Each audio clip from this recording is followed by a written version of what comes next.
ये कहानी आपके गुस्से पर आपको काबू दिलवा देगी। एक जवान लड़का था। उस लड़के में काफी ज्यादा गुस्सा था। कभी किसी से लड़ लेता था, कभी किसी को मार देता था, कभी किसी को क्या बोल देता था उसको खुद नहीं मालूम। तो उसके पिता ने उसे एक दिन एक झोली भर के काटियां दी और बोला कि तुम्हें ये दीवार देख रहे हो, तुम्हें ये दीवार में जब जब गुस्सा है तब तक काटी ठोकनी है। और उसे उस दीवार के पास बैठा दिया। जब पहला दिन था तो उस लड़के ने 38 कीले ठोकी उस दीवार पर। उसके बाद अगले दिन उसने 36 कीले ठोकी। जब वो कीले ठोकता था तब उसे उस कीलों को ठोकने में काफी ज्यादा दिक्कत होती थी। इसका मतलब कभी उसकी उंगली पे चोट लग जाती थी तो कभी उसको परेशानी होती थी उस कीलों को ठोकने में। तो वो सोचता था इन कीलों को ठोकने से बेटर है मैं अपने गुस्से को ही काबू में रख लूं, मुझे कम कीले ठोकनी पड़ेंगी। तो पहला जिसने 38 कीले ठोकी थी, दूसरे दिन 34, उसके बाद उसने 28 कीले ठोकी, फिर 25 कीले ठोकी, फिर 20 कीले, फिर 15 कीले, फिर ऐसे ही करते करते 10, 5, 3, 2, 1 और लास्ट में 0 कीले। उस दिन वो बच्चा काफी खुश होकर अपने पिता के पास गया और बोला, पापा देखिए मैंने आज एक भी कील दीवार में नहीं ठोकी, इसका मतलब आज मैंने अपने गुस्से पे पूरा काबू रख लिया। पिता काफी खुश हुए।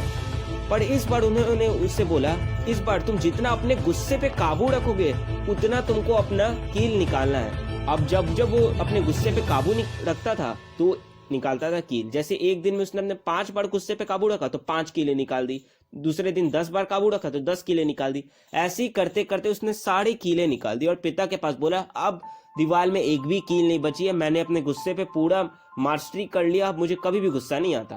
पिता ने बोला, अच्छा चलो दीवार के पास। बच्चे को लेके पिता ने दीवार के पास गया और बोला, देखो दीवार में कितने बड़े बड़े होल हैं, ये दीवार पहले जैसी रह गई? बच्चे ने बोला, नहीं, पहले ज्यादा बेहतर थी कि अभी ज्यादा बेहतर है? पिता ने पूछा। बच्चे ने बोला, पहले ज्यादा बेहतर थी, अभी तो खराब हो चुकी है। बोला, यही तो तुम करते हो, कभी किसी को गाली दे देते हो गुस्सा में तो तुम्हारा ही नुकसान होता है या उस बंदे को खराब फील होता है। किसी को कुछ कर देते हो तो उसमें भी तुम्हारा ही नुकसान होता है। ऐसे तो तुम किसी को एक दिन चाकू भी मार दोगे और बाद में बोल दोगे sorry sorry sorry sorry sorry और उस चाकू को निकाल भी दोगे, तो वो उसका जो चोट है, वाउंड है, वो ठीक हो जाएगा क्या उससे? तो उसने बोला नहीं। तो यही चीज है दोस्तों, गुस्से में आपको कभी कोई डिसीजन नहीं लेना है। जैसे पिता ने वो चाकू वाला एग्जांपल दिया, आप किसी को गुस्सा में चाकू तो मार दोगे, लेकिन जब उस चाकू को निकालोगे तो आपको क्या लगता है वो वाउंड, उसका चोट दोबारा ठीक हो जाएगा? नहीं होगा, क्योंकि एक बार गुस्सा में लिया हुआ एक्शन, डिसीजन रिवर्स हो ही नहीं सकता। कभी आपने गुस्सा में कह दिया कि मैं इसके साथ काम नहीं करूंगा, बल्कि वो आदमी आपके लिए बेनिफिशियल है, तो आपको गुस्सा में लिया हुआ डिसीजन आपकी जिंदगी बर्बाद कर सकता है। गुस्सा में बोला हुआ वर्ड्स आपका फ्रेंडशिप ब्रेक कर सकता है। गुस्सा में लिया हुआ डिसीजन, एक्शन आपकी रिलेशनशिप बर्बाद कर सकता है। आपको गुस्सा में कोई काम नहीं कर रहा है। जब जब गुस्सा आए तब तक आपको ये स्टोरी याद करनी है या इस वीडियो को आके देखना है और भगवान पर आपको विश्वास रखना है कि अगर आपको वो गुस्सा दे रहे हैं किसी न किसी चीज पर, तो आपको वो आपका परीक्षा ले रहे हैं। आपको उस समय शांत रहना है और अपने आप को काबू में रखना है। तब भी शांत नहीं हो सकते तब इस वीडियो को आके देखना है। अगर आपको रॉबर्ट डाउनी जूनियर की मोटिवेशनल बायोग्राफी चाहिए तो राइट वाली वीडियो पे क्लिक करिए।